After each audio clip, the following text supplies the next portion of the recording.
Ini lagi sering main Assassin kan Prof ya? Ya, Hayabusa kayaknya bakal bisa join untuk saat ini. Oh, atau bahkan Eamon. Karena nggak ada hero dash yang begitu banyak untuk sekarang. Jadi Endless Shard bakal masuk banget semua damage-nya. Mungkin Flicker satu-satunya jawaban untuk saat ini. Dan inilah dia pick-nya Lancelot serta hadir kembali Hilda untuk kedua kalinya. Berarti apakah kita akan lihat Necklace of Durance lagi dari Clay? Kayaknya gitu sih. Soalnya kalau dipaksa Hildanya bikin dominance, apalagi untuk first item. Cukup bahaya dan kembali menggunakan Brody. Wow, 100% hero yang sama. 100% hero yang sama. 5-5-nya. Lima-limanya. Cuman yang dibedain pick 4-5-nya doang. Iya. Ya Wow. Brody sama Fredrinnya aja dibedakan. Sementara sisanya bener-bener sama banget. Karena yang tadi sempat gue pikirin, oke dia nyimpen marksman-nya di last pick. Karena dia pengen lihat dulu nih, Albertnya pakai apa. Gitu kan.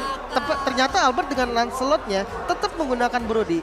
Otomatis ini cukup pede loh. Mereka dengan strateginya mereka, dengan hero-hero mereka yang sama. Blacklist pede banget bisa ngambil game kedua. Wow, mereka masih dengan line up yang sama, hero yang sama. Dan saat lagi kita akan melihat bagaimana aksi. Dan tentunya kita berharap bagaimana kehadiran dari RRQ Hoshi di match kali ini bisa membawa tren positif juga seperti game yang pertama. Menuju ke game yang kedua. Oke teman-teman semua, boleh kalian banjirin lagi kolom komen kita dengan hashtag saatnya Indonesia, hashtag dare to be great. Coba kita mau lihat bagaimana kekompakan kalian daripada isi komen yang macam-macam gak jelas. Mending kalian sama-sama yuk berikan dukungan terhadap tim sayangannya masing-masing. Dengan hashtagnya dong pastinya. Saatnya Indonesia. Saatnya Indonesia karena kita juga sudah mulai di game kedua kita. Best of 5 series.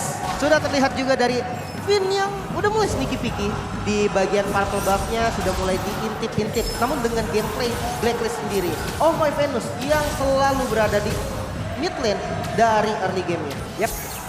Berbiasa untuk di awal seperti ini semuanya akan ada di laning masing-masing kecuali dari masing-masing roamer ya. Biasa saja untuk kali ini Finn sudah melihat keberadaan dari beberapa hero yang dimiliki oleh pemain dari Blacklist Internasional hingga dia pun udah akan mendekati lagi ke arah dari Skylar guna untuk bisa memberikan bantuan, memberikan backupan. Haji diusir mundur, Oheb masih ditinggalkan begitu saja, one-to-one situation. Seperti biasa masih berebut untuk wave minion. Dan buat sekarang masih benar-benar pasif banget untuk dari segi farmingnya. Hanya saja ada satu flicker yang baru saja pop out dari Haji. Dan ini merupakan sebuah informasi yang menarik. Karena ini belum bahkan menyentuh ke arah turtle dan di menit yang kedua. Sudah ada satu flicker mahal yang terbuang. Dan ini bisa sepertinya ada permainan early game yang cukup galak di EXP Lane nanti. Dan nantinya ketika Turtle bisa disergap langsung berarti sama R7. Apalagi lapu-lapu, kita tahu dia fighter yang punya damage. Di level 4 dengan Bravos fighternya bisa langsung dive in ke belakang dan Haji harus berhati-hati. Oke, itu dia sing langsung ada. Kita lihat pergerakan dari Albert.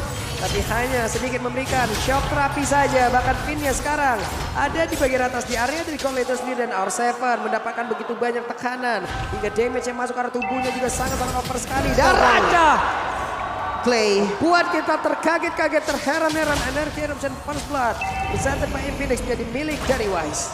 sudah kehabisan skill sih tadi dan ini bukan landing yang bagus untuk R7. Mengingat dari lapu-lapu sendiri, dia cukup strong memang di landing dengan spamnya. Namun enggak ketika lawan dulu dari Edward dan bahkan Turtle yang pertama free untuk Blacklist. Ya, dulu juga merupakan tipikal hero yang spam banget untuk skillnya. Tapi mau satu sisi kita melihat Edward lebih punya regen HP yang banyak per 3% HP yang mungkin bisa dia dapatkan dari skill yang pertama. Tapi kalau misalkan kita melihat dari R7, dia hanya mengandalkan shield absorbnya. Dan itu harus terpicu oleh sebuah skill yang nantinya dia gunakan di dalam sebuah landing phase. Oke, sekarang Edward ya ada di bagian bawah dengan deretan item di awal-awal ini. Ada beberapa Molten Essence, namun tahun depan memorinya masih hanya akan mengusir mundur Skylar. Tapi Finn-nya tertinggal sebenarnya. Akankah dia bertahan? Tidak. Finn-nya langsung dihapuk beramai-ramai, dihajar beramai-ramai. Tapi di bawah ada dua orang mencoba untuk bisa melawan lagi karena Edward. Untungnya Tonros bisa membuat pun Edward pergi dari area tersebut. Iya, dan sebenarnya Dodge bagus banget sih kalau dia sampai ketarik ke bagian belakang tadi dari Albertnya. Itu bisa aja ditumbangkan. Namun ternyata 3 member yang diturunkan dari Blacklist ke arah top lane demi mendapatkan play. Oke, ini dia mereka bermain jauh lebih agresif lagi dengan tidak adanya wave minion. Mereka pun masih berada tetap stay di area tersebut, mungkin menunggu ke arah wave minion selanjutnya. Tapi Finn melihat ada satu orang yang pergi dan ini dia saatnya untuk bisa membalikkan keadaan di area berbeda. Ada lagi Vader Isaac, namun masih ada healing yang diberikan oleh Venus. Tapi Venus yang mulai maju ke bagian atas tapi ternyata ini ada menghancurkan. Venusnya di belakang hanya bisa melihat tanpa bisa memberikan bantuan yang berarti. Dibalikin, keadaannya langsung berbalik ketika melihat Brody dari Ohe pakai flicker ke depan, langsung dikejar balik dan Wise kali ini yang bertemu dengan Finn. Adanya efek slow dan immobilize, Finn bakal menjadi korban. Sementara turret di bagian top lane mulai terbuka. Ya untuk sekarang platingnya mungkin akan dihabiskan secepat mungkin, apalagi Skylar sendirian gara flicker. Waduh, Skylar sepertinya akan langsung dihilangkan dan benar saja. Hilang sudah Skylar untuk kali ini. R7. Ada pertukaran posisi seperti yang cukup cepat yang dilakukan oleh pemain dari Yoshi. Ada R7 yang berada di area tersebut, tapi 1, 2, 3, 4 player bahkan tetap berada, tetap stay. Dan Wise sudah memulai untuk di area turtle. Mereka mau zoning sih dari awal, mereka mau main agresif. Bedanya sama game sebelumnya. Untuk sekarang teman-teman dari RRQ Hoshi benar-benar tekan. Sebelumnya mereka yang memberikan tekanan, dan di sisi lain Albert lah yang mengetahui bagaimana potensi dia untuk melakukan sebuah pencurian terhadap Purple Buff. Oke, ini dia Albert masih berusaha untuk bisa melepaskan pergerakan dari Edward yang tepat berada di pundaknya. Hingga terus-terusan memberikan damage dan Albert pun harus down di area tersebut. Dan emblemnya ternyata bervariasi apalagi dari Finn sendiri bro. Iya, kalau misalkan kita melihat dari Finn, terlalu banyak opsi dan untuk sekarang magical damage juga mungkin akan menjadi sebuah jawaban, dan R7 sendirian di area top lane. Waduh, Clay-nya datang tepat waktu kah? Kenapa? Karena untuk kali ini R7 pun berhasil langsung dikembangkan dengan cukup cepat, dan juga Haji tertinggal. Akankah dia punya wings? Ada Finn. Bisa pergi dari tersebut, tapi Finn datang langsung ke getok, dan itu adalah pergerakan yang begitu baik untuk bisa menghancurkan mid lane utama yang dimiliki oleh Blacklist Internasional. Namun ini dominasi dari Blacklist cukup mengerikan. Lagi-lagi 2 kali turtle bisa didapatkan, bahkan secara free tadi. Sempat mau ditukar oleh Albert ke arah Purple Buff, namun Albertnya tumbang juga. Ini worth atau enggak? Ya, apalagi dengan Lancelot yang untuk pertama kali ini diamankan oleh Albert. Di game yang kedua, ini bisa menjadi sebuah pembeda. Untuk sekarang pun Wise kita tahu sendiri dia levelnya unggul banget karena sebagai tank jungler. Di early game dia sangat diamankan dengan true damage dari Retribution yang begitu membantu untuk mengamankan turtle atau bahkan buff-buff yang hadir di area jungle.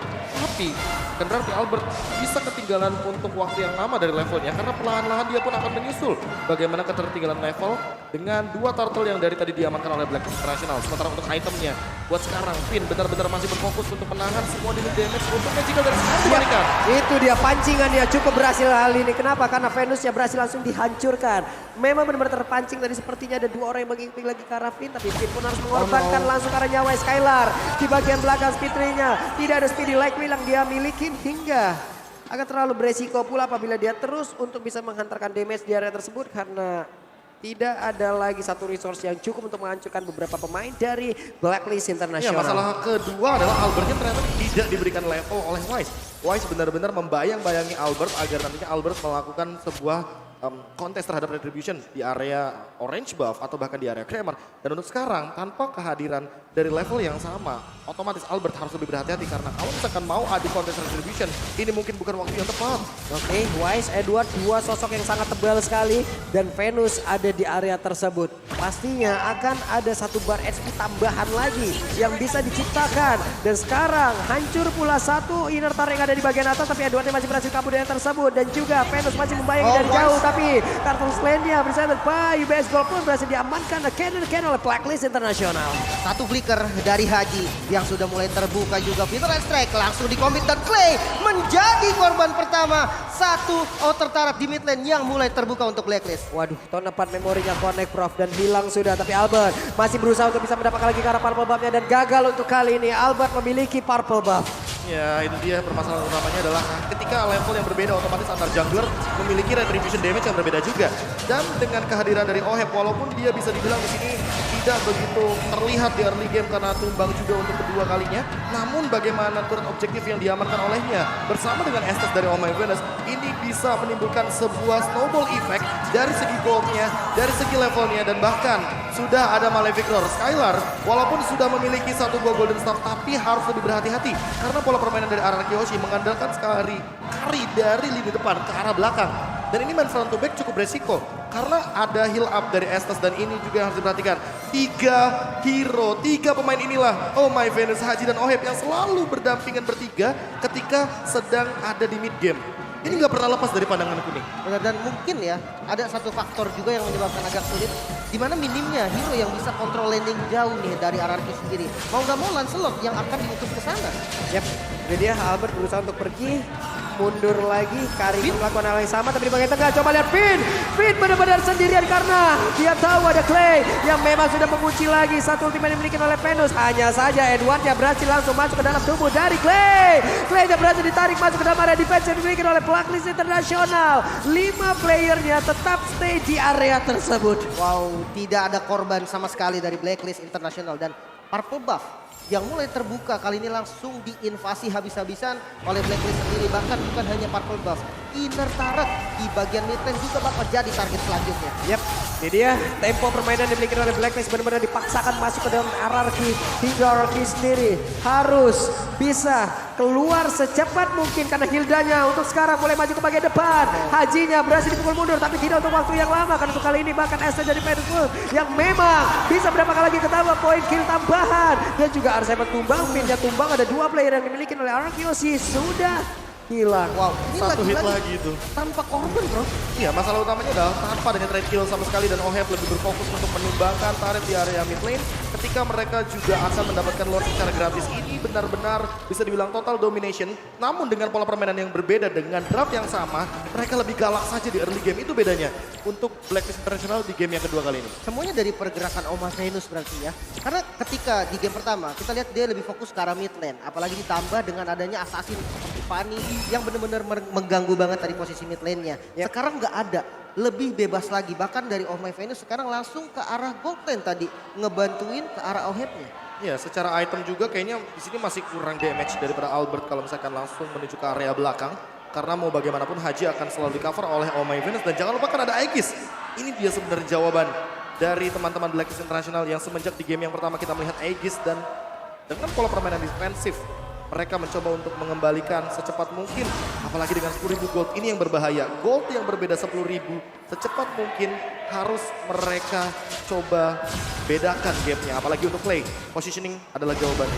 Yap, NOD udah ada di dalam tubuh dari Clay. Kita lihat saja seperti apa hasilnya karena dia yang berbeda lagi. Udah ada satu best turret di area mid yang udah dihancurkan atas dan bawah. Masih aman sejauh ini. Locknya sebentar lagi akan langsung menghilang. Tapi Wise ya mencoba untuk maju sedikit untuk bisa memberikan gangguan dan juga memancing beberapa source skill yang dimiliki oleh Arkeosi keluar semuanya. Dan wave minion kembali hadir. Akan seperti apa pertempurannya karena Edwardnya bahkan kali ini Wise-nya sudah mulai maju. Tapi di bagian belakang Venus benar-benar stay untuk tenang. Dan juga Pedro Astrek dikeluarkan dan Skylar harus mundur. Bahkan kali ini Finn-nya menghilang dengan sangat-sangat cepat. Ada 4 player tersisa yang dimiliki oleh Arkeosi. Dan juga mendapatkan serangan terus-terusan yang dimiliki oleh pemain dari Blacklist International. Karena untuk kali ini tidak ada wave minion dan beberapa saat ke depan masih bisa tertahan PES ini. Wow, 2 best turret yang hilang. Ini menjadi catatan penting pastinya untuk RRQ sendiri. Bahkan Peter Strike kembali di commit hanya untuk melakukan zoning out saja karena best turret lagi-lagi yang dituju. Aduh, R7 pun udah mengeluarkan lagi karena flickernya Edward. Dengan glue benar-benar mengganggu dan Albert masih mencari posisi untuk bisa masuk ke dalam area defensif yang dimiliki oleh Blacklist International dengan beberapa wave minion yang masih tersisa. Finn-nya sedikit lagi untuknya tidak ada ton of memory. Andai kalau ada kemungkinan besar Finn-nya pun tidak akan bertahan. Dan Feder Ice Strike pun langsung diambil dan dikeluarkan oleh Clay yang benar saja Haji barusan. Dia ambil sudah ultinya dan juga lampu-lampu langsung menghilang dengan cepat. Edward-nya langsung maju ke bagian depan dan Finn-nya tidak bisa bertahan lagi tapi Edward-nya berhasil langsung dihancurkan oleh Kari karena sekarang damage sudah mulai terasa. Tapi bench sedikit lagi yang tersisa. Akankah mereka Arkeosi bisa bertanda juga membuat pemain dari Blacklist International keluar dari area defensif yang diciptakan oleh pemain dari Arkeosi. Wow, pressnya tanpa henti dan Clay pun menjadi korban. Albert coba untuk ke defense mati-matian, harus tumbang juga dan bestnya yang terekspos satu sama Blacklist International. Pola permainan cepat kembali lagi ditunjukkan untuk saat ini, namun perbedaannya adalah mereka menggunakan draft yang sama